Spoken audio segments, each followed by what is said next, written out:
Et si on repensait complètement la manière d'enseigner dans une classe ?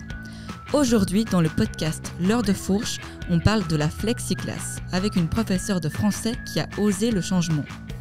Vous allez voir que ce n'est pas qu'une question de mobilier, mais bien une vraie posture pédagogique. Bonne écoute! Bienvenue dans l'heure de fourche, le podcast animé par le secrétariat général de l'enseignement catholique. Si vous êtes acteur de l'enseignement et à la recherche de témoignages inspirants, de conseils, d'outils et d'actualités, vous êtes au bon endroit. Installez-vous confortablement et préparez-vous à être inspiré par l'heure de fourche. Bienvenue dans cet épisode de l'heure de fourche. Aujourd'hui, on vous emmène dans une salle de classe pas comme les autres. Nous allons parler de la flexiclass, un dispositif qui réunit la classe autonome, la classe flexible, l'hyperdifférenciation et les outils numériques dans un seul et même cadre. Arnaud, est-ce que tu peux nous présenter l'invité de cet épisode ? Bien sûr, Victoria. Donc, pour nous parler de la flexiclass, nous accueillons aujourd'hui Sarah Ben Salem, qui est professeure de français depuis 15 ans. Et depuis quelques années, elle enseigne dans l'enseignement spécialisé de type 8 à l'école Sainte-Bernadette. C'est une école secondaire à Oderghem. Bonjour Sarah. Bonjour. Alors Sarah, est-ce que tu peux nous expliquer finalement, c'est quoi la flexiclass ? Alors, comme vous l'avez bien présenté, la flexiclass, c'est un peu un melting pot de tout ce qui a fonctionné au précédent dans mes classes. Donc, l'hyperdifférenciation, avec des élèves du type 8 à besoins spécifiques, c'était obligé, impossible de donner le même cours à tout le monde au même moment. Tu peux juste rappeler le type 8, c'est quoi pour Alors, nos auditeurs ? le type 8, ce sont des élèves qui présentent des troubles du déficit de l'attention avec ou sans hyperactivité. Ce sont les dyscalculiques, dysorthographiques, tous les 10. Tous les 10, d'accord. Tous les 10. Et donc, ce sont des élèves qui ont besoin chacun d'aménagements différents. Et donc, la flexiclass, j'en ai fait quelque chose. Comme je disais, j'ai repris tout ce qui fonctionnait auparavant dans mes classes et j'ai tout rassemblé. Donc, je fais de l'hyperdifférenciation. Chacun a un parcours vraiment adapté à ses besoins, à ses difficultés et à son rythme. La classe est flexible, donc on choisit son assise, on choisit son mode de travail, on choisit avec qui on travaille, on choisit parfois même combien de temps on travaille. Tout ça avec l'ère du numérique, j'étais bien obligée d'intégrer tout ça dans mes parcours. Donc on travaille avec des applis, on travaille sur tablette, on travaille sur ordinateur. Et comme ce sont des élèves à besoins spécifiques, il y en a certains qui sont par exemple faibles lecteurs, qui travaillaient déjà sur ordinateur avec les dictées vocales et lectures vocales. Et en fait, j'ai essayé de faire une potion magique avec tout ça et de tout rassembler. Et c'est venu aussi des élèves. Les élèves étaient en demande, est-ce qu'on peut se mettre comme ça ? Est-ce qu'on peut s'asseoir là ? Est-ce qu'on peut travailler en groupe ? Est-ce qu'on peut être plus silencieux dans un coin ? Et je dis, ok, pas de souci, on va aménager quelque chose tous ensemble. Oui, c'est ça. Donc, c'est vraiment ça qui t'a donné l'envie de transformer ta classe. C'est vraiment une demande, finalement, Oui. des élèves. Mais j'imagine que la demande des élèves, elle est lâchée. Après, il faut la concrétiser. Donc, comment ça s'est passé ? Alors, moi, je dis toujours que je suis leur coach, je suis leur guide. Donc, j'entends leurs demandes, j'entends leurs besoins. Je suis consciente de leurs besoins. On sait, au fur et à mesure de l'année, face à quel type d'élève on est. Et donc la flexiclass, c'est pas quelque chose qui se fait dès le 1er septembre. Hein. C'est pas, on arrive, on dit voilà, toi tu travailles là, toi tu fais comme ça et on travaille comme ça. On doit d'abord apprendre à connaître ses élèves, à prendre conscience de leurs besoins et on va vraiment façonner les séquences, les parcours en fonction de leurs besoins et la classe flexible en fonction de leurs besoins. Ce qui va fonctionner avec ma classe de cette année ne fonctionnera pas peut-être avec la classe de l'année prochaine. Et du coup, c'est avec eux, on les entend et puis moi je guide et avec mes connaissances, je les guide vers les bons endroits, je vais dire. Oui, ce qui leur correspond. Ce qui leur correspond le mieux, oui. Et est-ce que tu t'es inspirée de choses que tu as vues ailleurs ou c'est vraiment de tes élèves ou je sais pas d'où tu as tiré tes inspirations pour construire la flexiclass ? Alors vraiment oui, moi je suis une grande passionnée de pédagogie, donc quand j'ai quelque chose en tête, je vais m'y intéresser jour et nuit pendant 6 mois. Donc il il y a énormément de professeurs que j'admire qui font la flexiclass déjà depuis des années et donc qui m'ont beaucoup inspirée. J'étais aussi beaucoup inspirée par les institutrices maternelles qui fonctionnent beaucoup avec ce principe-là. Et on s'est dit, après avoir suivi une formation, ma collègue et moi, justement sur les nouvelles pédagogies, on s'est dit, si on allait le présenter à notre direction, et notre directeur était tout à fait d'accord avec nous parce qu'il nous a dit, c'est quelque chose qui fonctionne en primaire et pourquoi on l'abandonne dès qu'on passe en secondaire? En fait, autant continuer des choses qui fonctionnent et des aménagements qui fonctionnent. Donc, les collègues du primaire m'ont beaucoup inspirée, ça oui. Et justement, est-ce que tu as d'autres collègues qui font aussi la flexiclass? Alors, j'ai ma collègue Sarah, justement, qui a suivi les formations avec moi et qui fait aussi la flexiclass et qui est une ancienne institut primaire aussi. Et du coup, ça a fait des émules parce que dans notre établissement, il y a plusieurs professeurs qui veulent l'année prochaine aussi avoir cours dans la flexiclass. Ok, trop chouette. Parce que du coup, c'est vraiment une classe et alors vous bougez avec vos élèves. C'est ça. Et alors, du coup, l'école ou ta direction t'a aidé à avoir du matériel adapté. Exactement. Comment ça s'est déroulé Donc, j'ai commencé petit à petit avec du deuxième main. Ouais. Et puis après, j'ai demandé si on pouvait avoir un petit budget. On me l'a accordé. J'ai demandé un plus grand local. On m'a promis l'année prochaine d'avoir un plus grand local et ça va devenir officiellement un des aménagements de l'école. Ce sera qu'il y aura une flexiclass attitrée pour les profs qui veulent donner cours en suivant la pédagogie différenciée, le matériel flexible, l'hyperdifférenciation et le numérique. Donc tout sera aménagé et tout restera dans ce local-là. Et là, ça fait combien de temps que tu as vraiment mis en place la flexiclass, même si elle peut changer d'année en année Là, ça fait depuis cette année scolaire, donc ça fait presque 1 an que j'ai fait la flexiclass. Ok. Et au niveau du coup des retours des élèves, est-ce que tu as observé du coup des changements dans leurs apprentissages, dans leur manière d'apprendre ou de, je sais pas? Alors, j'en ai discuté avec eux parce que je leur ai dit je vais aller faire un podcast, je vais parler de vous. Ils étaient super fiers. Et je leur ai demandé, voilà, si on peut faire un petit retour, un petit bilan de comment vous avez vécu cette année dans la flexiclass. Et ce qui revient souvent, c'est on est libre, on travaille et on s'amuse. Donc vraiment, ce sentiment pour eux de liberté, c'est important. Ils choisissent où ils vont. Si ils ont envie de s'isoler, ils vont dans un box de concentration. S'ils ont envie de se défouler, ils vont sur le vélo bureau et ils pédalent. S'ils ont envie de réaliser le travail du jour en groupe, ils peuvent. Ils se mettent en groupe. S'ils ont envie de travailler semi-allongés sur un fauteuil avec leur ordinateur, ils peuvent. Et en fait, c'est cette liberté qui est quand même cadrée. On ne fait pas n'importe quoi comme on veut et quand on veut. Et voilà, il y a des règles, il y a un niveau sonore à respecter, il y a un respect du matériel, un respect des autres groupes aussi. Et c'est vraiment cette liberté qui a fait que j'ai constaté une augmentation de leur motivation. Ils rentrent en classe, ils sont enthousiastes, ils vont d'eux-mêmes chercher leur plan de travail, ils vont d'eux-mêmes choisir la CIS, ils se disent voilà, c'est devenu des mécanismes chez eux qui fait qu'ils ont plus vraiment l'impression de travailler pendant 2 heures avec un prof qui débite sa matière. Ils sont vraiment, j'ai remarqué vraiment un changement au niveau de leur motivation. Et toi, parce que là on parle des élèves, et toi dans tes pratiques, comment tu t'es senti évoluer? Qu'est-ce que toi ça t'apporte? Parce que c'est important aussi. Et après on reviendra peut-être plus concrètement sur qu'est-ce qu'il y a dans ta flexiclass, parce que l'histoire du vélo bureau, moi ça m'intrigue. Mais d'abord voir toi, ok, les élèves, tu l'as super bien expliqué, tout ce qu'ils ressentaient et comment ça les faisait évoluer. Mais toi, je suppose que tu t'en tires aussi pas mal de leçons. Alors moi déjà, j'ai enseigné d'abord 12 ans dans l'enseignement ordinaire, où je faisais déjà des petits aménagements, j'étais inspirée de plein de pédagogies alternatives. Et pour moi, ça a été un renouveau d'aller dans le spécialisé. Parce que j'ai appris énormément de choses sur l'enseignement, alors que ça faisait déjà 12 ans que j'enseignais. Les élèves m'ont appris à changer mon regard et à changer ma manière de donner cours. Et je ne suis plus l'enseignante qui juste transmet, je suis devenue quelque part leur coach. Ça, ils me le disent tout le temps. Ma posture a quelque part changé parce que je les coach, je les motive, je leur fais beaucoup plus confiance. Après, c'est peut-être plus facile parce qu'on a des plus petits groupes. Oui, mais bon, quand même. Mais on a aussi beaucoup de difficultés dans le spécialisé. Mais Je suis vraiment passée... j'ai vraiment changé de posture. Pour moi, maintenant, je suis quelqu'un qui est coach, qui fait confiance. Ce n'est pas moi qui a le plein pouvoir et qui sait tout sur tout. Les élèves m'apprennent énormément. Avant, j'étais derrière mon bureau, je transmettais des choses.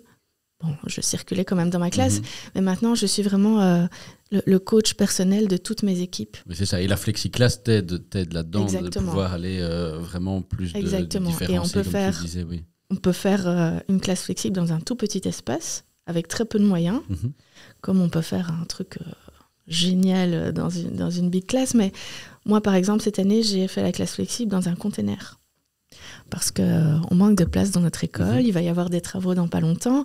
Et du coup, moi, j'ai cours dans un container. Et mes collègues, parfois, ils me disaient, mais qu'est-ce qu'il faut pour faire une classe flexible ? J'en ai discuté avec plusieurs collègues. Qu'est-ce qu'il faut ? Je dis, en soi, il faut rien. Il faut une bonne dose de motivation. Parfois, simplement bouger une armoire, changer la dynamique de l'espace. On peut déjà faire travailler en classe flexible avec si peu de moyens. Avec peu, d'accord.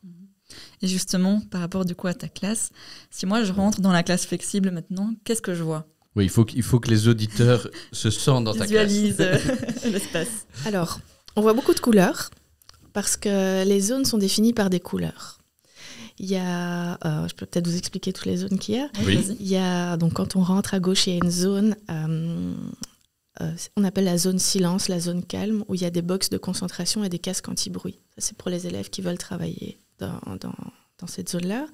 Ensuite, derrière cette zone-là, il y a la zone autonomie, donc la zone où les élèves vont se servir eux-mêmes dans les dossiers d'autonomie et vont travailler. Alors, ils peuvent choisir un tabouret, un ballon, un fauteuil, sur le tapis, seul ou en groupe. Il y a une zone aussi collaborative, donc tout ce qui est pour les travaux de groupe, les exposés, les préparations, ou parfois on appelle ça les tutorats dans ma classe, donc il y a toujours... on dit le grand qui aide le petit, c'est pas forcément le plus fort qui aide le moins fort, mais il y a aussi ces travaux de groupe de cette manière-là. Il y a une zone collective. Donc moi, j'aime bien commencer mon cours. Tout le monde se met sur la zone collective. J'explique le cours, je lance. Ils savent que je vais parler 10 minutes max et après, chacun va partir à son poste. C'est aussi la zone qui permet de revenir à la fin du cours et de faire un bilan du cours aussi parfois. Et il y a une nouvelle zone qu'on a créée il n'y a pas longtemps avec la collaboration de mes collègues professeurs de menuiserie. En fait, ils ont créé un banc sur mesure. On a dessiné les plans avec mon collègue Gilles. Un banc en forme de demi-lune sur lequel je peux, moi, être au milieu et travailler avec 4 à 5 élèves en même temps. C'est vraiment la zone one-to-one, on l'appelle. On peut travailler ensemble. On peut aussi moduler cette zone parce qu'il a super bien fait ça, mon collègue. Le banc se détache et se met de manière à ce que 2 groupes peuvent travailler l'un en face de l'autre. D'accord. Donc, il y a moyen de créer des choses avec du seconde main, comme je l'ai dit. Et donc ça, c'est les zones qu'il y a dans ma classe. Les élèves savent, parce qu'il y a des affiches, il y a des couleurs, et en fonction des modalités de travail du jour, ils choisissent la zone dans laquelle ils vont. Est-ce que dans un même cours, ils changent de zone plusieurs fois ou ils restent dans la même zone pendant tout le cours ? Alors, en fonction du parcours, ils changent de zone. Ils peuvent changer. S'ils ont, par exemple, un puzzle sur le schéma narratif et qu'ils doivent le faire en groupe, ils vont dans la zone collaborative. Quand ils ont terminé cet atelier-là, ils viennent le valider chez moi ou je vais chez eux et ils choisissent un autre atelier. S'ils veulent encore continuer en groupe, ils continuent en groupe. S'ils ont envie de se mettre dans une box de concentration parce qu'ils ont besoin de calme pour écrire un texte, ils changent de zone. Et c'est quoi les quelques balises que tu as mis en place ? Tu l'as brièvement abordé tout à l'heure. Voilà, c'est la flexiclass, mais ça ne veut pas dire qu'on fait ce qu'on veut quand on veut. Et donc, peut-être pour aider des éventuels collègues à toi qui pourraient être inspirés par ce que tu expliques et ce dont tu témoignes, c'est quoi en fait les balises que toi tu t'es fixé et je suppose que tu as fixé à la... Alors, je me suis inspirée beaucoup de la classe autonome. Donc, moi, pour chaque séquence, pour chaque parcours, ils ont un plan de travail à respecter. Sur ce plan de travail, il y a environ, par exemple, 10 activités à réaliser dans un temps imparti. Chaque activité se trouve dans une pochette. Ils prennent la pochette et ils voient d'abord les consignes sur la pochette. Ils voient si ils peuvent travailler en groupe, si c'est un travail qui doit être silencieux ou si c'est un travail où on peut chuchoter. il voit si on peut choisir c'est par exemple si c'est un travail écrit, c'est difficilement faisable allongé sur le tapis. Si c'est un travail de lecture, ils peuvent totalement aller se mettre sur le tapis et sur les coussins. Et donc il y a des plans de travail à respecter et il y a aussi un niveau sonore à respecter. Et ça, c'est la chose hyper importante dans une classe flexible et dans une classe autonome, c'est que on a 10 élèves qui font des choses différentes, parfois à des moments différents, à des niveaux sonores qui ne sont pas les mêmes selon les modalités. Et en fait, j'ai une super appli qui s'appelle Bouncy Ball, que sûrement plein de profs qui utilisent le numérique connaissent.